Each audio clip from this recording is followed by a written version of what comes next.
Most people in their 20s and 30s fully intend to build wealth. They plan to start saving more next month, to invest once things settle down, to get serious about money as soon as life gets a little less hectic. And then 10 years go by and nothing has changed. The savings account is still basically empty, the retirement account is underfunded, and they're not sure where all the money went. This video is about why that happens, not the surface reasons, but the real structural reasons, and more importantly, exactly how to break the pattern. Let's talk about it. The first and most fundamental reason people don't build wealth has nothing to do with how much they earn. It's that they try to save what's left over after spending, and there's almost never anything left over. This is the classic formula most people live by: income minus expenses equals savings. The problem is that expenses always expand to fill available income. This is called Parkinson's law applied to money, and it's remarkably consistent across income levels. People who make $50,000 a year feel just as stretched as people who make $150,000 a year, because spending scales with income. The fix is to reverse the formula: income minus savings equals expenses. Pay yourself first, automatically, before you have a chance to spend it. Set up an automatic transfer to your investment account on payday, even $50 or $100, and then live on what remains. This one structural change is more powerful than any budgeting technique ever invented. The second reason: people treat investing as something they'll do once they're in a better financial position, rather than the thing that creates a better financial position. This is one of the most common and costly mental mistakes in personal finance.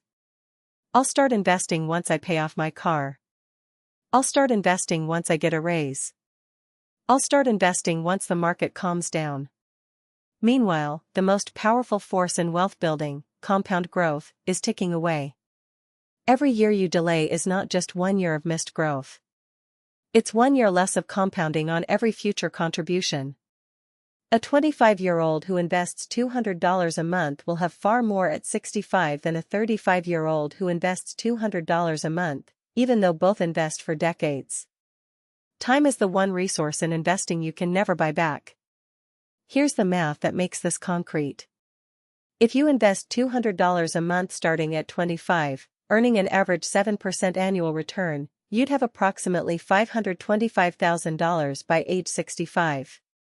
If you wait until 35 to start the same $200 monthly investment, you'd have about $243,000, less than half, despite only a 10-year difference. That 10-year delay cost you $282,000.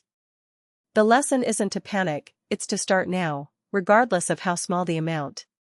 The math rewards early action overwhelmingly. The third reason: lifestyle inflation. Every time people earn more, they spend more, and the spending happens automatically, effortlessly, without any conscious decision. New job with a $10,000 raise? Nicer apartment, better car, fancier restaurants. The income went up, but savings stayed flat. This is the wealth trap that catches most people who actually have reasonable incomes. The antidote is what I'd call saving your raises. Commit, in advance, that a specific percentage of every raise, every bonus, every windfall goes directly to savings or investments before you adjust your lifestyle. Even splitting a raise 50-50, half to lifestyle, half to savings, creates dramatically better outcomes over time than spending all of it. The fourth reason is the one nobody wants to hear: consumer debt, especially high-interest debt, actively destroys wealth in reverse. A credit card charging 22% interest is the mirror image of a 22% investment return, except it's working against you. Every dollar sitting in a savings account earning 4% while you carry credit card debt at 22% is actually costing you 18% annually in net terms.